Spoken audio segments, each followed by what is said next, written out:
who am I to charge somebody $10,000 to work with me? Coming up on the Melanin Money Show. Because you hear course, you're thinking lights, camera, action. My first course was me sitting in front of a MacBook camera. MacBook, right, which is super blurry. I think people have to like really look at their receipts and understand like if you have the results and you prove them for yourself, you can probably prove them for somebody else. That's one thing I love about digital products is you have unlimited inventory. You can sell 10,000 of your ebooks if you wanted to. Poor people trade their time for money, and rich people trade their money for their time. I just want more people to give themselves credit that if you have the results, you can get into the high ticket coaching. Now, if you haven't had the results, then please take a seat. Have a seat, Sit relax, your ass. sit on the sidelines.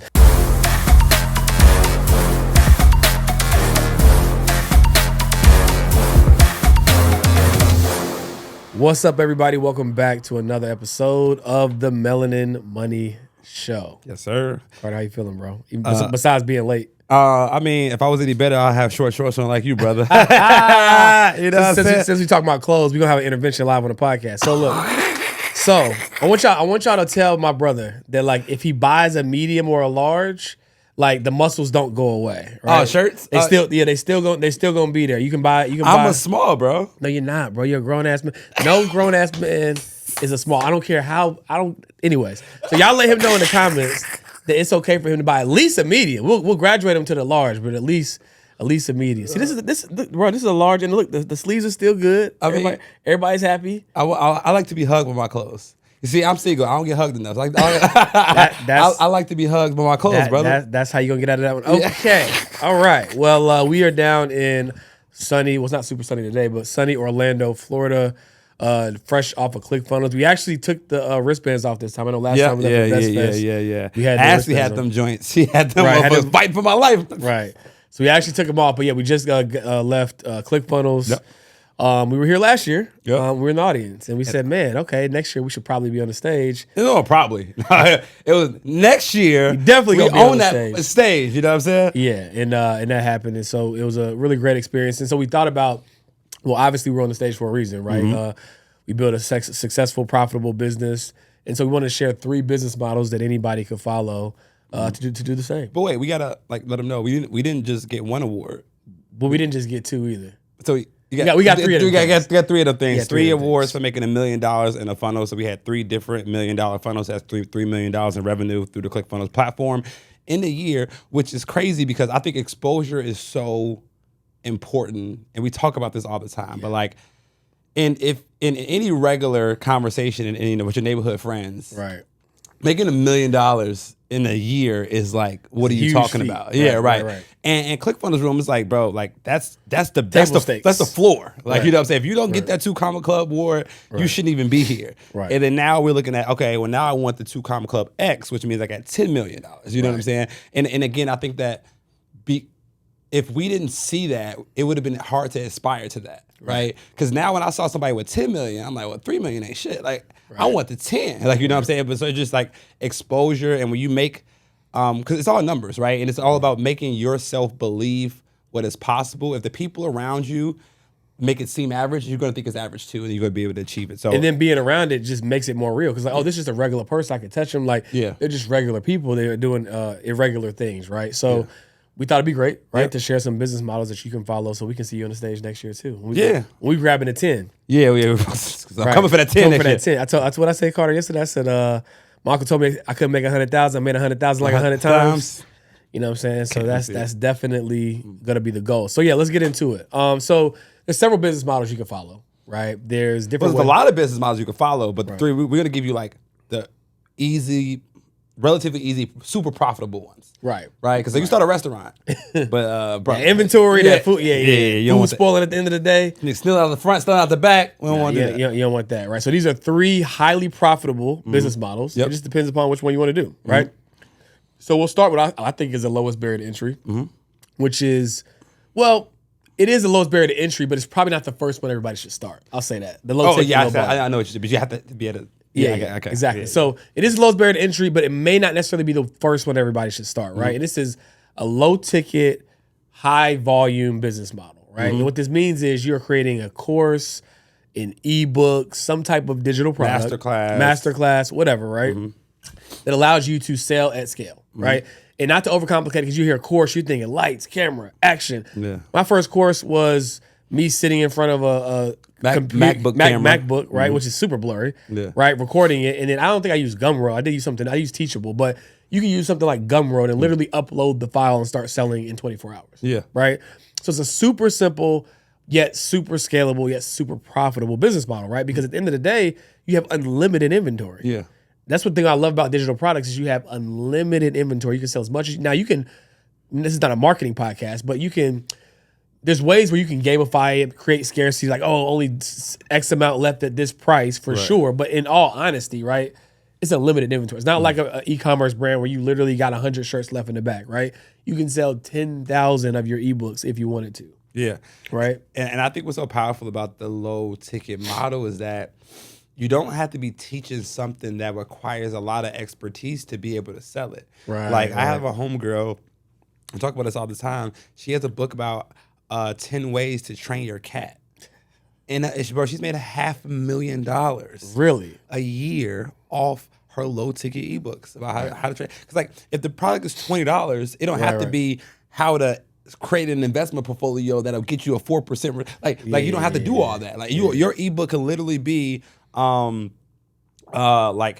other girl has an ebook about the 30 best restaurants in these 30 countries. So she's traveled the world, and so every major country that people travel to, she gets the #1 restaurant. That's actually really good though. Yeah. Yeah, she had to travel there to do it. Yeah. $30. Running up a bag, because every time she travels somewhere, you know, people your story gets a lot of views when you're traveling. People being nosy. Boom, ebook. Boom, ebook. Boom, ebook. So. And you just brought up a good point. That is your first digital product, right? What is the thing that someone always asks you for that you're tired of repeating yourself on? Yeah. That's your first digital product, right? That's how I got started. Like I remember I was typing an email, someone was asking a question, and I was like the third time that I was answering that question. I was like, yeah, I'm tired of answering this question, right? So either you can create an FAQ library or you can create a digital product.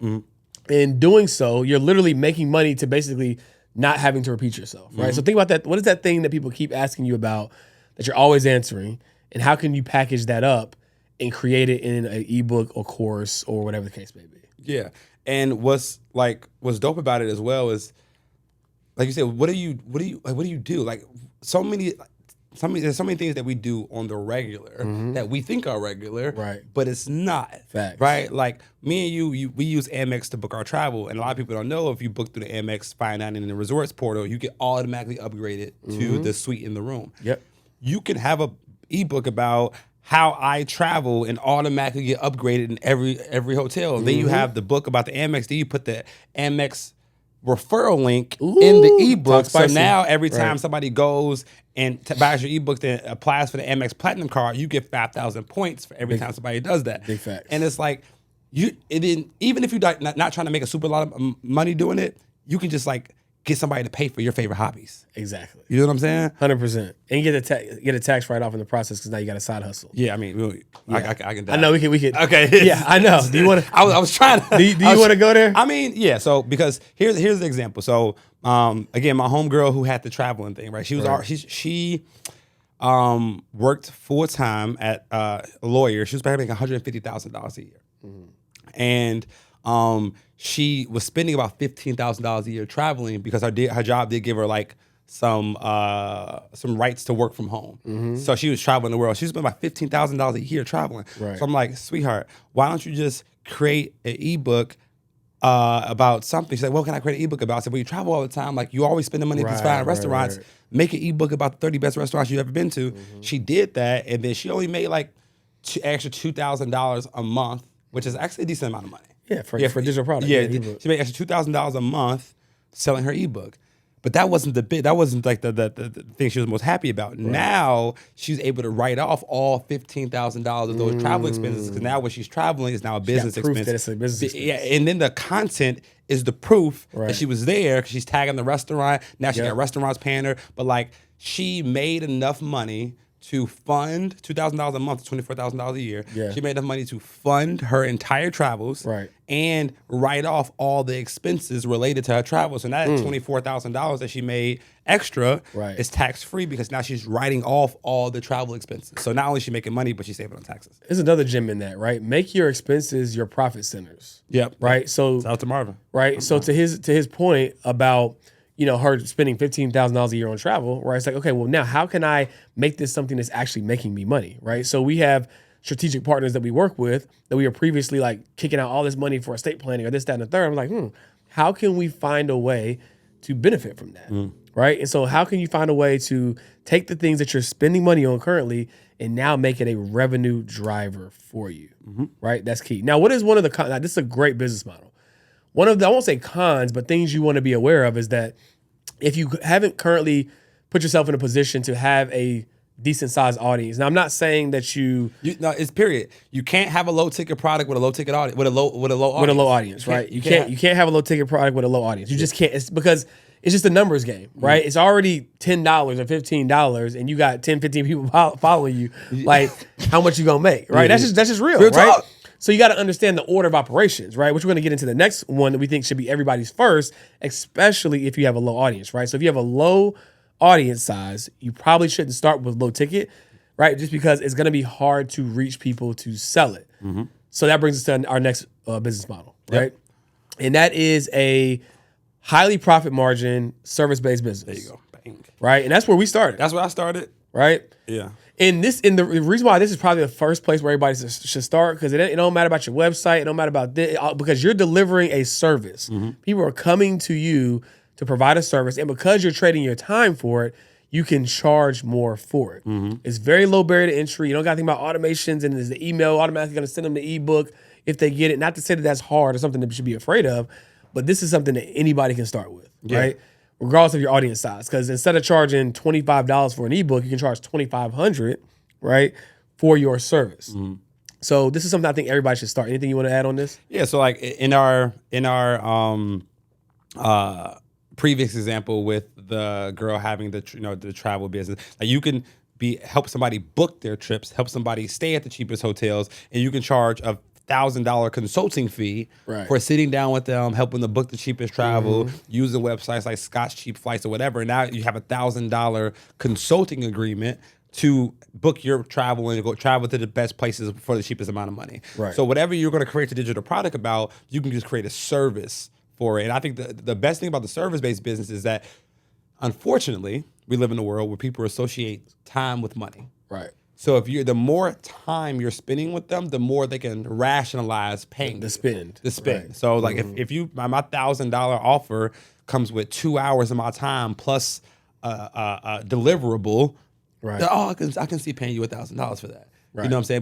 Because of the time, and you only got to get four of those a month, to make $4,000 a month. Where if you had a $40 ebook, you got to sell 100 of them things. You know, and again, if you don't have a big enough audience, it'd be hard because it's a numbers game. If you have 100 followers, newsflash, I don't know if anybody knows this, you're not going to sell 100 ebooks. Yeah. Right? Yeah. Like there's a numbers game. There's people who like you, or excuse me, people who know you. First, they just know you exist, but they might not like you. Then eventually, some of them will like you, and then eventually, some of them will trust you enough to spend money with you. But that's a funnel, right? You might start out with 100 people that know you. That's going to dwindle down to about 50 people that like you, maybe, and another 10 to 15 that might trust you and buy from you, right?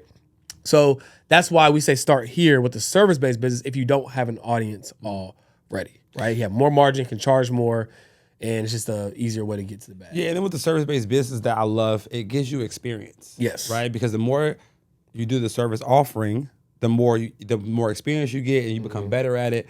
And then as you become, then you're going to become an expert in it. And now I think you have the ability to teach, because we already know we live in a world where people I'm gonna teach you how to make $10,000 a month doing this. You only made $5,000 a month doing it. How you gonna teach me to do something you ain't done yet? So I love about starting with a service-based business is you get the experience and you get the social proof receipts to be able to say my ebook is now gonna teach you how to do XYZ. 100%. So my philosophy is, I know you have the 3E philosophy. I have one that's kind of similar. Mine is share, educate, advise. Right. So share is, I'm just inviting. Like I recently got into private equity. Right. So I don't I don't do it for people. I'm doing it myself, and I'm sharing like, hey, this is the thing that I'm doing. This is the results I'm getting. I'm sharing it, right? Inviting people into what I'm also learning. That's sharing. That's what most people should start. Educating means, okay, I've gotten results for myself, and I can show you exactly what I did. I can't say that it can work for every single person on the planet, but this is what worked for me. And if you model me, and you have a similar situation, it might also work for you. That's educating. I've got enough results doing it myself that you now can do it. Advising means I've gotten enough results and helped enough different types of people to where I've seen all the different scenarios, and now I can definitely advise somebody on their specific situation, right? So when you are in a service-based business, you're advising someone because you now have seen so many different ways that it can go that it's much easier for you to double back and teach, right? You've seen everything. So when you package up that ebook, now it's very diverse. It's not like, oh, well, I tried this and it didn't work. You're going to be able to give the context. If this is your situation, do it this way. If this is your situation, do it that way, because you've seen it happen, right? And so that's why we started in the reverse order after being advisors and CPAs for so long. It's like, oh, we've seen everything, right? Yeah. We know how to package this up to where it can meet the needs of most people.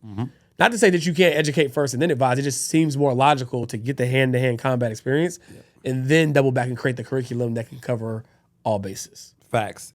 Hey, aren't you tired of buying courses in those emotional states when you want to get a result, but then you actually don't do anything with the course? Do you know on average, the completion rate for a course is about 2%? But here's the thing, it's not entirely your fault. The problem is you buy the course, but you don't have access to the source who actually created it. See, that's why we're doing something different. With the Millionaire Club, you're not just gonna get access to courses, you'll get access to the people who created it so you can get your questions answered. Because it's not just about learning, it's about taking that information so you can start earning. So the Millionaire Club is gonna give you access to courses, but not just that, it's an entire university of information. We have financial flicks, we have hundreds of previous recordings, but more than that, y'all, we have an amazing community of people just like you who are trying to become a first generation millionaire. So like GA said, like you can survive without community, but you can't thrive without community. So this is the place you need to be, right? 100%, because here's the thing. If it was just about information, we'd all be billionaires with six packs. So that's why every single Monday, we're going to set the tone for your week with Melanin Millionaire Mondays, where our entire community is going to meet up. The energy is going to be high. We're going to set the intention for what we're going to execute on so we can move the needle forward, and Carter and I and the rest of our team can keep you accountable. So that's enough information. You see the rest in the club. All you got to do, click the link below, sign up, and start your journey to your first millionaire year. Let's get it. Let's go. And with service-based businesses, the cons, right? Because we talked about the pros. Now the cons that you have to trade your time. Yeah. Trading your time for money is a poor man's game, right? It's what we've been taught to do our entire lives. It's about half of America. Almost as a poor man's game. Yeah. I would just say that there's more hyper-efficient ways to make money. Yeah. Right? Because if it's a poor man's game, then the people that work with us, right, then we're basically calling them poor. Which they're not poor, right? Yeah. Trading your time for money solely, I think, is just not a great way to get to financial freedom. It's somewhere that most people need to start. Right. But we want you getting from there to being able to like have your time, because again, poor people trade their time for money, and rich people trade their money for their time. Right. So like again, eventually you get to that place. But the cons is you have to trade your time, and we only have 24 hours in a day. So that means even if you are selling your product and it takes you 4 hours a day to produce, you only can sell so many because you don't have 24 hours in a day. Right. So the cons about service-based businesses is that you only can give so many hours, and when you talk about scaling to the highest level, you just won't be able to do that. Yeah. One thing that you can do if you really just love the service-based business model, I'll tell people all the time, just because you walk into Charles Schwab don't mean you're going to talk to Charles, right? So it's like, if you can create a business model where you can create the standard operating procedures, you can put the right manpower in place, right? You can still own a service-based business, right? To where you're not having to trade all the time yourself, right? So like, it just depends upon the path you want to take. But the concept is this: whatever you do, whether it's digital products or the next business model we're going to talk about, how can I build something where I can remove myself as the person who's trading all the time, right? That's the concept. Whether you do digital products or whether you do this or the next business model we're going to talk about, that's not as important. It's like, whatever I'm doing, how can I own it instead of running it? Facts. Right? And so now let's get into the third business model, which we are currently deeply immersed in. Yep. We're deeply immersed in all of them. Yeah, I would say technically. Yeah. Because even a membership is low ticket, so we're getting a little bit all. Technically, we'd have. We get a little bit. Leave it with something. Leave it with something. Need that scratch. Shout out to Wallow. But yeah. So this is the one that's probably the most scalable. Yep. Right. Because you still get the perceived connection of like, oh, I get access to this person, but in a more scalable way. Because it's like the whole barber analogy, right? When I was a barber, I could only cut so many heads in a day, right? If I own the barbershop, then there's several people cutting heads, right? And I just own the barbershop. With a coaching business model, you can coach 10, 20, 30, 50, 100 people at one time, thousands. At one time with that same hour, right? So you're scaling your time. So you're still leveraging your time to a degree, but you're scaling it because you can serve so many people at one time, right? So if you are an attorney or whatever it is that you do, instead of consulting on a one-to-one basis, what would it look like to teach it at scale so that you can talk to 50 people at one time with that same hour? Yeah, man. And like with the high ticket coaching model, which I absolutely love, it is extremely highly profitable, right? And you're helping people at the same time. And you can find ways on how to make money off the people that you're coaching by without any further use of your time. And I'll explain in a moment. But like, I think the pullback that people have with high ticket coaching is like, who am I to charge somebody $10,000 to work with me, right? And you have to ask yourself this: like, what receipts have you produced? If you're making $200,000 as an attorney in your attorney business, like, if you can teach somebody how to make half of that, right? You just have to make $100,000, and you only charge them $10,000. They got a $10,000 return. I mean, they get a $90,000 return on investment for work, which is a 10x return, right? So, like, I think people have to like really look at their receipts and understand like if you have the results and you prove them for yourself, you can probably prove them for somebody else. And the reality is, we pay a college professor $40,000 who hasn't done it. Like the professor only teaches. Like my professor only taught about taxes and audit. He never worked as an auditor. He never worked as a tax advisor. He was just a professor for 20 years. Right. Hadn't did the work, but I have to pay him $40,000 or whatever the cost of his class was to learn from him off theory. Right. You know what I'm saying? So I just want more people to give themselves credit. If you have the results, you can get into the high ticket coaching. Now, if you haven't had the results, then please take a seat. Have a seat, relax, sit on the sidelines. Yeah, but again, the thing is all about positioning, right? Like people are so used to charging for their time, and they're so used to like itemizing things, right? So here's one of the things I did in my service-based business early. Before I even got good at positioning, it just made logical sense, right? So someone's like, when you tell them the cost, it's like, oh, well, what if I don't, like, how can I get it for less? Then I would break out all the things I'm going to do, and I would say, well, let me know from this list what you want me to remove, right? What result don't you want? They want all of them, right? So you have to charge from a place of value and outcome. And to Carter's point, if I'm saying the outcome is I'm going to help you 5x your return, 5x your income or whatever it might be, then you are just simply charging a fraction of the result that they'll be able to leverage in perpetuity, right? Even after the coaching program. So there's this story about a person who had $1 million tax problem and they couldn't figure it out, and they finally went to Ernst & Young, and Ernst & Young said, I got good news. I can make your $1 million tax problem go away. It's going to cost you $500,000 though. Yeah. Right? They just saved that person $500,000. You had the check written to the IRS. Mm-hmm. So it doesn't matter that I'm charging you $500,000 because I just saved you $500,000. Mm-hmm. But people they don't have the mind frame to position things that way. It's like, oh my gosh, I couldn't fathom charging somebody that much money. Yeah. Right? But I charged one of my clients within the 90 days of working with me, I'm not even a tax guy. Yeah. I saved her over $600,000 in taxes. Right? Within 90 days. Yeah. And my service is a fraction of that. So you think she has any issue paying that fee year over year? Yeah. No. He might as well go ahead and pay me a couple years in advance with that. Exactly. That scratch. Exactly. Yeah, so, but it comes back to you knowing your value, actually having quantifiable results, because if you don't, it will be hard. Yeah. Right? It will be hard to charge somebody a lot of money if you don't have any receipts of your own or for other people where you like, okay, look, this fee is a drop in the bucket if I'm going to save you $50,000 in taxes. Yeah. Right? But if you don't have that, it's very hard to do. Yeah, which is why, like, start a service-based business first.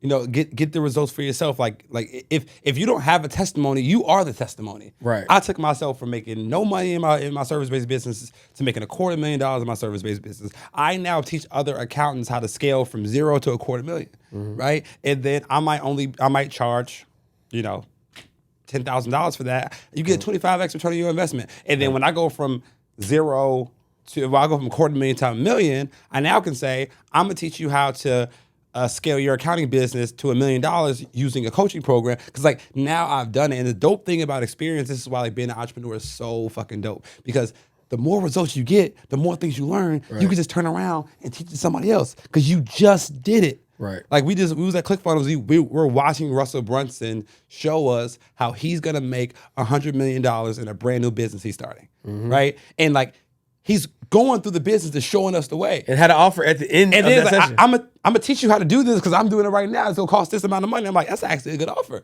Like because like as an entrepreneur, the more you heighten your skills, the more you develop yourself, the more results you get, you could turn around and teach the next person. And then when you teach somebody else, you're actually reteaching yourself. So you're getting better as well. So you're getting paid large sums of money to help people, but to also help yourself. 100%. Because if you can't teach it, you haven't mastered it. And if you haven't mastered it, you shouldn't teach it. That part. Right? So teaching really helps you refine the way that you do it. Because now I get to the point where like I'll start teaching something. I'm like, man, it gets better. It's the same thing, but now I'm just doing things organically, adding this sauce, tweaking the recipe, right? And while we're here, let's talk about the 4 levels of learning because I think it's very important because this is, I think, what helped us get to the level that we're at, right? Okay.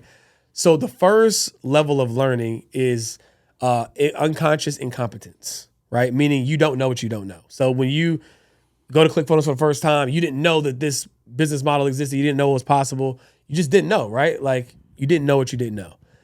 The second level of learning is conscious incompetence. Now you're aware, like, oh shoot, I am now aware that I didn't know all these wonderful things. But now you got to do something about it, right? Because you don't know it, but you know that it's possible, right?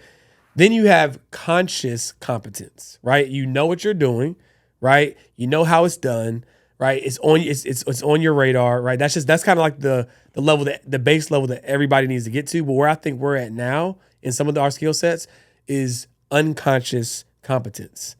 Meaning you've been doing this for so long and you're so immersed in what you do. Like if somebody ever asks you something, you're like, bro, how'd you know that? Be like, I don't even know where that came from. It just came out of me, right? But the truth is, it's because you're so committed to personal development. You're so committed to being great that you're just downloading all these things in you, and then it can come out at any given time because of how much immersed you are in personal development. So I think it's very important for you to know where you are in that spectrum. I think if you're watching this episode, a lot of you are now consciously incompetent, right? Like I didn't know about these 3 business models. I didn't know this is the way to start, but now you got opportunity to do something about it. Yeah, facts. And like, so here's what we want you all to do. We want you to, out of all the business models that we taught about, pick one and go all in on it. Is it the service-based business, right? Because you already have a service-based business and now you just need to figure out how to go from where you're at to making more money. Is it the low-ticket offer that you now have a service-based business and now you want to create the ebook teaching people the 5 steps to get to wherever you're at, right? And you have an audience, so you're going to be able to scale that quickly. Or do you want to go from service to high-ticket coaching, which is, again, a super profitable business, but don't go into that business until you have some receipts for yourself because, you know, like we talk about the reach of the week, right? Like I know people, and I won't say any names. Yeah. I know people who like on their website. Nah, say them names, dog. I know people on the website like, man, I help X, Y, and Z scale to $15,000 a month, right? $20,000 a month. Bro, I just talked to you last month, and you trying to get to 10.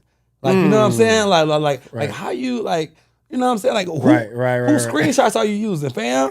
Like, hey, and let me borrow that screenshot. No, you can't borrow. Can I? Oh, that's correct. Borrowing the screenshot is crazy. Somebody has asked me. That is hey, sick man, work. Can I get one of your Stripe screenshots? Borrowing the screenshot is crazy. Yes. Wow, you must make me forget what I was gonna say. That is sick work. Damn, it was good too. What was I gonna say? We talking about receipts, results. I don't know. Yeah, that threw you. Yeah, somebody literally asked me. I was showing them like the results. I'm like, hey man, can you screenshot that? Send it to me. Yeah. Like, but you For what? What you gonna do with it? Yeah, and I just want that. I just need that, man, because I want to show my students that.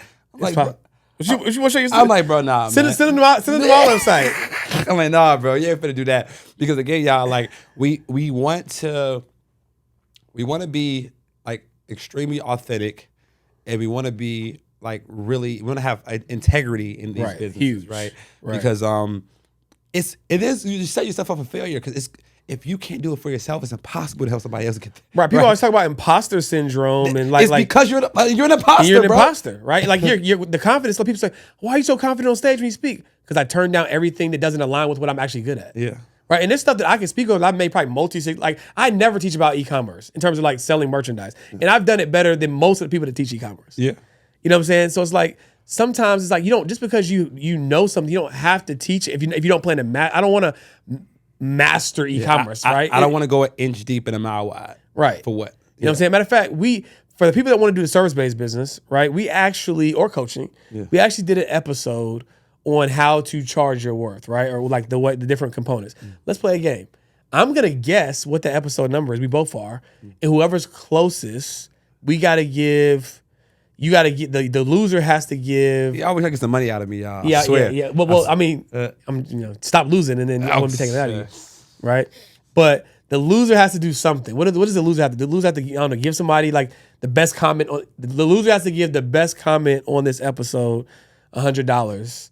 $100 gift card to the store. Yeah. Okay. I'll cool. do that. I'll do that. We'll do that. So, what is your best guess on what the episode number was? You must have like. I don't know. No, I don't know. I'm just. He's a scammer, y'all. I don't. calling me a scammer is crazy. But yeah, I don't know. I'm just gonna make an educated guess. I'll give you this. It was a virtual episode. I know where I was. I know where I was actually sitting when we recorded the episode. I was in Dallas, not my cousin's house. So let me think. Oh, dang, you got something on me. Yo, you gonna know the number though. You gotta know the number. What episode are we on right now? Like 100 and something, 109 or something, something like that. Okay. I would say like 61. 61. Dang, you think you did 40 from? I'm gonna do. It might be I was earlier. in a suit. I'm gonna go. I'm gonna go 74. Okay. You said 60 what? 61. I'm gonna go 74. We'll look it up after this episode. Yep. And somebody getting $100 if you got a good comment. Yeah.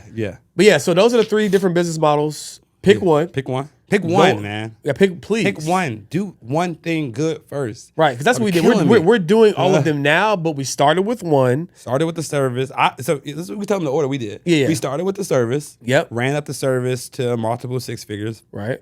Then created a low ticket product because we didn't know the digital product space like that. We just like, people gonna buy this $30 thing. Right. I'm like, and then we had audiences. So it was like, people are really buying this stuff. Right. And then we went to some masterminds and we learned about we paid for high ticket coaching. Right. First of all, that's a bar. We paid for high ticket. It's coaching. easier to charge when you pay it yourself. Don't get me started, bro. This episode ain't gonna end if you get me started on that. And then we paid for high ticket coaches. Then we learned how to build high ticket coaching programs. And then we just scaled up the price of our high ticket program based off the results our students were getting. Big fact. So get in now, because look, because what the great philosopher once say? Yesterday's price is not today's price. And with that being said, thank you for tuning in to another episode of the Millionaire Money Show. We'll see you next time. Peace.